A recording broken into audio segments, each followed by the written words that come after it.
বিশ্ব চোর যদি দেখিতে চান তাহলে ওয়াহাবিদেরকে আর আহলে হাদিসদেরকে দেখে যান, ঠিক কিনা বলেন?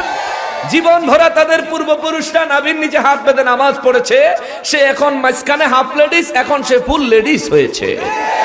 বুকের উপরে হাত বুড়াইয়া এরপরে মসজিদে ঢুকে করে আমিন, ও মাহাতার আমিনের ঠাড়া ইমাম সাহেব মাঝে মধ্যে নামাজের মধ্যে লাভ দিয়ে উঠে আমিন।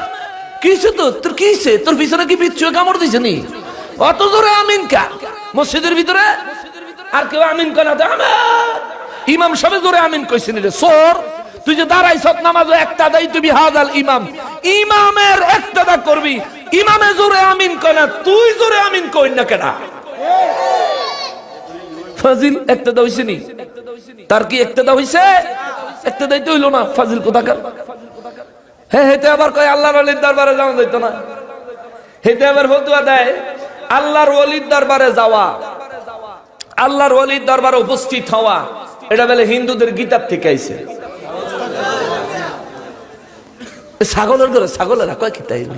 ওরা যদি ছাগল হইতো তত ভালো হইতো, কুরবানির সময় জমা করে দিত, ঠিক কিনা বলেন? যদি গরু হইতো তাও ভালো হইতো, সারা বছর দুধ দোয়াইতাম, কুরবানির সময় জমা করে দিত। তুই ঔষধ কিতা,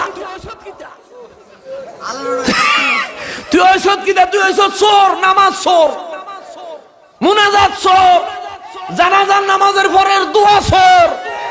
আর আমরা সবাই জানি চোরের কোন শ্বশুর বাড়িও, এটা সমাজের বাইরে আছে, ঠিক কিনা বলেন? হয়তো ভালো হবি নয়তো দূর হবি, বাংলার জমিনে ইসলামের দুশ্মনের কোন ঠাঁই নাই। এরা ইসলামের দুশ্মন। যারা ইবাদত করে হেগো বিরুদ্ধে ফতোয়া, যারা ইবাদত করে না ওগো কাছে যাস না করে, ওদের কাছে যাও। আপনি নামাজ পড়েন, আপনারা ফতোয়া দিব, মোনাজাত নাই, ইন্নী ওয়াজ্জাহতু, আরে এটা তো নামাজের ভিতরে পড়বে, নামাজের বাইরে না। নামাজের পরে মোনাজাত নাই, নামাজের ভিতরে। আহা, আপনি কোথায় হাত বাঁধেন? এই নাভির নিচে বাথরুমের ট্যাঙ্কির উপরে, এটা বলে বাথরুমের ট্যাঙ্কি। ফাদাম দামের কয় কিরি, আমার এত দামের আপেল, এত দামের কমলা, এত দামের বেদানা, এত দামের মুরগ, পোলাও, রোস্ট সব রাখছি এই জায়গা, ফাদাম দামা কই? এটা বলে বাথরুমের ট্যাঙ্কি। হ্যাঁ, সুরায় কয় কিরি, সুরায় কয় কিতা, বলে বাথরুমের ট্যাঙ্কি। হ্যাঁ, এত দামি পায়েস, দুধের সন্দেশ, কত ভালো ভালো খাবার খাইলাম রে, বুট বাদাম, পান, সিগারেট, না সিগারেট তো যায় না এই পর্যন্ত।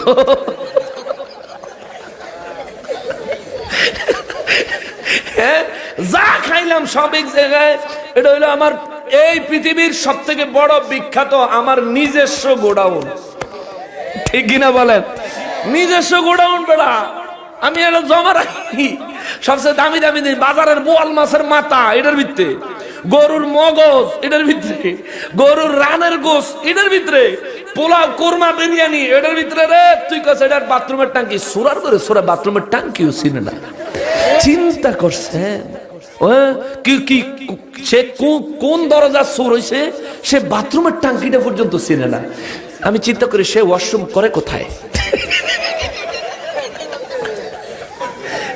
বাথরুমের টাঙ্কি আর ফ্যাট কি এক হইলো? এক হইলো? ফ্যাটের ভিতরে ভালো ভালো খাবার থাকলেও যদি তোমার কাছে এটা বাথরুমের টাঙ্কি হয়, তাইলে আমি তোমারে কমো, তুমিও ভাত তরকারি নিয়ে বাথরুমে গিয়ে খাইয়া দেখো। এটা বাথরুমের টাঙ্কি হবে কেন?